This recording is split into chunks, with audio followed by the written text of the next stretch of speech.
Mattie snapped a leash on Robo's collar and invited him out of the vehicle. As he gamboled beside her, she led him to a grassy area, her mind churning with unanswered questions. She was certain that John Cobb had been murdered. Who killed him and why? Take a break, she murmured to Robo when they reached some bushes.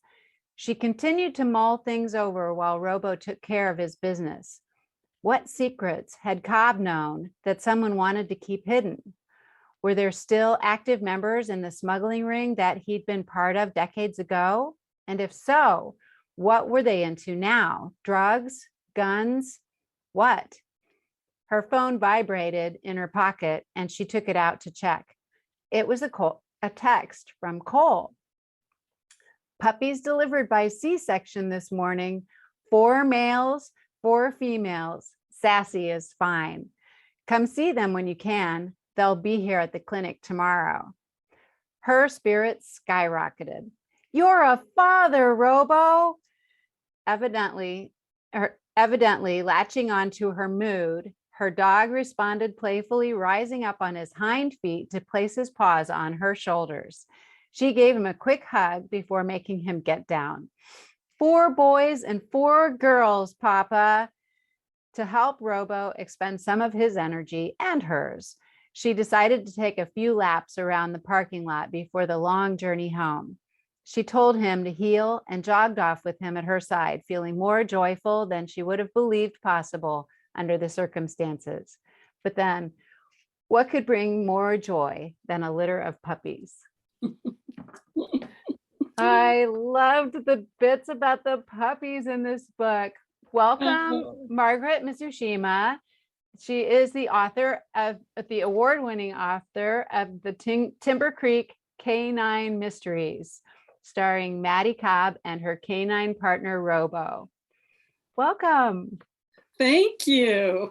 Thanks for choosing that excerpt. I love that one. And it is fun to have those puppies. Wow. Yeah. Finally puppies. Yeah. And it's such a great, contrast, because this book has a lot of dark subject matter. Yeah. So I really appreciated the lightness of the puppies and all of that going on in there too. So we're talking about Striking Range, the 7th book in the series. And so it begins with Mattie and cold case detective Jim Hawk going to visit the man who killed Mattie's father. Tell us a little bit about it. Well, the book starts in chapter 1 with Mattie sitting outside of a Colorado high security prison, waiting for Detective Jim Hawk, who is a cold case detective from California, to arrive. And they're going in to interrogate John Cobb, who is a man who tried to kill Mattie 6 months prior to this book starting. And they think that the same man was either a witness or he actually killed Mattie's father 30 years prior to when this book starts. When they get in there, the whole prison goes on lockdown. And they find out that John Cobb has been found dead in his cell. They do discover one clue, though, that sends them both back up into the high country west of Timber Creek to investigate. And this is the cave where John Cobb took Mattie to try to kill her.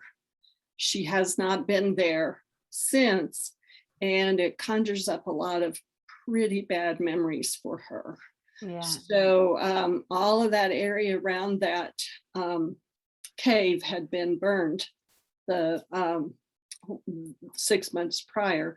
So there's quite a bit of description of the geography of the forest and it's coming back and things. So that's the setup. But then things kind of get off-railed from there. I say that in this book, the past and the present collide, because there's a brand new case that Mattie has to investigate before she can follow up on this lead about her father. And Right. two plot lines collide, and they actually go together by the end of the book. Right. And I know this, they call in your book a mystery, but dare I say it's also quite a bit of a thriller because of the murder case that they have to solve. Yeah. And so maybe we should talk about that a little bit, because it's in the description of the book. The woman who's killed was pregnant. Yes. And she wasn't pregnant when they found her body. Correct.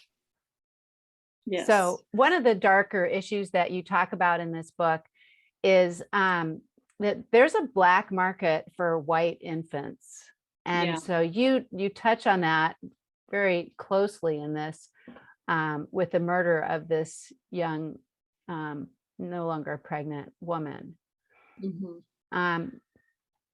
Can you discuss the importance about talking about this issue and how you were able to dive into such a dark subject? I got my inspiration actually from a documentary I watched on television, and this was talking about some of the present black market babies, but they were highlighting a case from the 1960s where a physician was delivering babies in his home clinic, typically by himself with one person assisting him. And he was telling the mothers that the babies were stillborn and then selling the babies out the back door of his clinic. Wow. And this employee was in on it with him. That really inspired me to go the direction I did with my missing babies. And there is a birthing center involved. And so, red herring or suspect. So that's kind of what inspired me to get started. But I paired it with the birth of the puppies and the sweetness of that event. And my agent, Terry Wolf, actually is the one she's been the reason I said, finally, we have puppies. She's been pushing me to put puppies in a book for probably the last 5 books, but I had to work up to it so that it made sense in the storyline. And in Hanging Falls, the book 6, this Striking Range is book 7 in the series, we are introduced to Sassy, who was mentioned in the text, a female German Shepherd. And so she is the mother of the puppies, and there's a mating there. So that's kind of how I got started on this particular topic. Yeah. And like I said before, I like the juxtaposition of the puppies, and the joy that involves while dealing with this darker thing. There's another current issue that you talk about too in this, and that's the prevalence of fentanyl that's available in this country now, and how extremely dangerous it is. So why did you choose to write about that now? Well, I was inspired to write about that just because of all of the information out there in the news about how these narcotics detection dogs are facing this horrible thing, because just in their job duties where they're sniffing for drugs, they inhale the powder, or it just takes a minuscule amount to put them out. And if that drug is not reversed right away, they will probably die. I have a good friend who's she handles narcotics detection dogs for her own private company. They contract with schools to find drugs in schools. And she works side by side with a law enforcement officer because she's just finding the drugs, and then the law enforcement officer takes care of it when they find them. And she says she's the one that inspired me to kind of put words into Mattie's mouth, because she said, I tell him, if that dog goes out, I will use my first dose of naloxone on him to make sure I save him. And if I go out, use the second dose on me. So it's dangerous. These canine officers love their dogs, and boy, they're trying everything they can. So, they now carry 2 doses or more of naloxone in their pockets, and are prepared to try to reverse this drug on their dogs. Yeah. And it's terrible for addicts too, because the paramedics are actually able to save them if they have this drug available. So yeah, it's an awful drug. And of course it was designed to treat cancer patients with intractable pain, which it works well on people with pain at the right dosage. But who knows what it's laced with on the black market. So well, or what else is laced with fentanyl.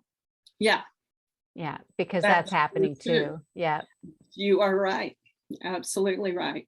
Right. You think you're getting something else and you just don't know anymore. That's right. So it's very, very dangerous. And like I think you touch on it in the text in the book too. It shuts down your lungs. It shuts down your nervous system. You're not going to breathe. And eventually your heart will stop. Right. Yeah. And the people that respond to these cases are in danger, because even just touching their bodies, much less giving where they were overdosed. CPR, right. Is bad. So I tried to highlight that too, because Mattie sees the foam cone in the nostrils on John Cobb when they go to his cell and he's dead, and she suspects right away opioids. And so she knows she can't touch that body, and all the people in the area know that too. Right. So I tried to highlight that too. It's so dangerous being a first responder. Yeah. It really is. And there's stories coming out of all the big cities too, where these narcotics are coming in and people don't know what's in the package, and opening up the packages, and that's it. It's over. Yeah. Because it takes such a small amount. Sure does. Yeah. So on a lighter note, Robo becomes a father to some puppies. And in other interviews, you talked about living with a veterinarian and how those experiences have changed your life. Cole Walker is Mattie's love interest in this book. And I love where all that's going too, by the way. Oh, good. But no spoilers here. So tell readers how the birth of the 2 puppies comes about. Well, you kind of did a little bit earlier, but that came right out of my life as a veterinarian's wife. So delivering puppies by C-section often happens after hours, and if we can't get Charlie's assistant to come back, I'm the assistant, and then our kids have often ended up going to help too. So one Christmas day, after our daughters were both grown, we were all together, and the older daughter had brought home a boyfriend to introduce him to the parents, and we get an emergency C-section. So we all go trooping up to the clinic and deliver puppies on Christmas Day, which is just, I know, it's just one of those things that you can't Make that up. care that your day has been interrupted, you know.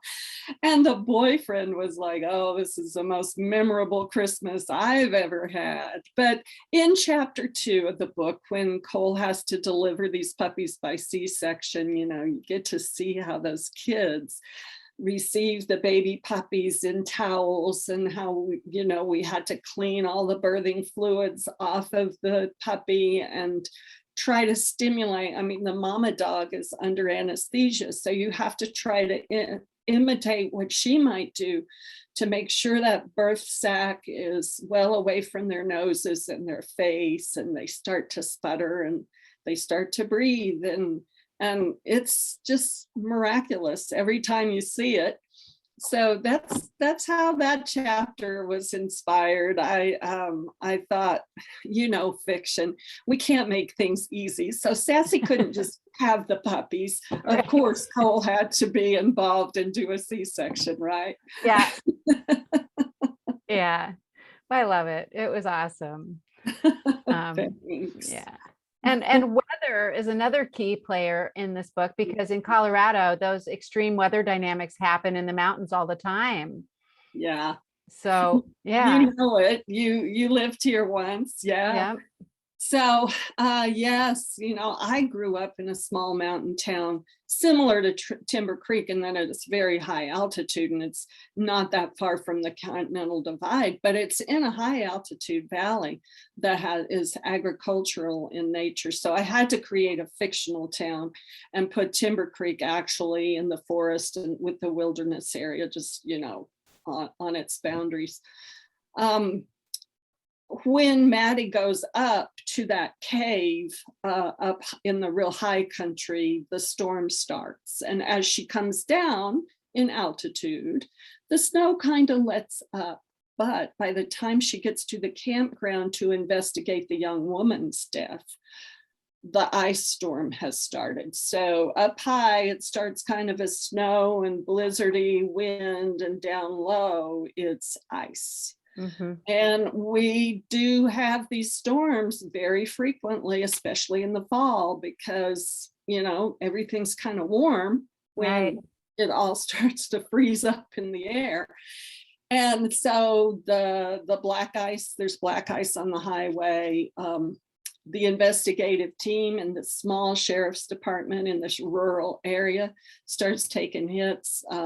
There's someone who falls, there's someone who gets hit out on the highway, and the poor sheriff ends up having to call in reinforcements to just try to solve this case. And so that made everything so real too, because, you know, in the middle of a weather disaster, kind of, you know, the first responders are there. They have to go to all of these, you know, roadside accidents and you know, respond to other things. And then, so showing all of that going on while, you know, they're trying, you know, they're discovering this body, and it all seems so very real and natural too, that this is definitely what would be happening. Good. You know, they face that all the time. And we as livestock raisers, we have had a cattle herd. We have sold our cattle, but my husband had to strap on snowshoes last spring in a blizzard just to go the 100 yards up to our pens to make sure our cattle had water and could access feed. And it's a mess. And that's Colorado, right? Wasn't that like 7-foot snowstorm you guys had? Yes. It was awful. Yeah. So, yeah, you know, when you're kind of writing these books in the winter time, because that's you know, I'm finishing up my books in the fall of the year each year, and you know, you're inspired to put the weather into the books. Absolutely. But I do like to use weather to challenge my characters, and I like to use setting to kind of reflect their rugged nature too. Like Mattie is way more rugged than I am. And so I like to put her in those settings where just her action of moving through that setting shows what kind of a person she is. So I Yeah. love using weather and settings as conflict for my characters. Yeah. And one of the things about the reason why I chose that excerpt at the beginning was because it really shows how Mattie and her dog are so close. She's, thinking about the case that she's dealing with and walking her dog, and Mhm. jogging him out. And he's also responding to her. And you can tell that there's a real closeness between them. So They have become very bonded over the series. I had to crunch time, so the series actually only occurs over a year and 3 months, even though we put out one book a year. So yeah, if I had gone each year, Robo would be ready to retire, and I'm not quite ready to retire him. So yeah. yeah. Well, congratulations on the 7th book in the Timber Creek K-9 Mysteries, Margaret. Thank you. And tell readers where they can find you. Okay, I'm at margaretmizushima.com, and it's spelled MargaretMizushima.com. And I'm also author Margaret Mizushima on Facebook, and then I'm on Twitter at Marg Mizu, and on Instagram Marg Mizu. Great. Well, we'll look for more discussion from you around the internet. And thanks so much for chatting with me today. Oh, thank you so much, Tracey. It's always a pleasure to talk to you. All right. Thanks. Thanks. Bye-bye. Bye.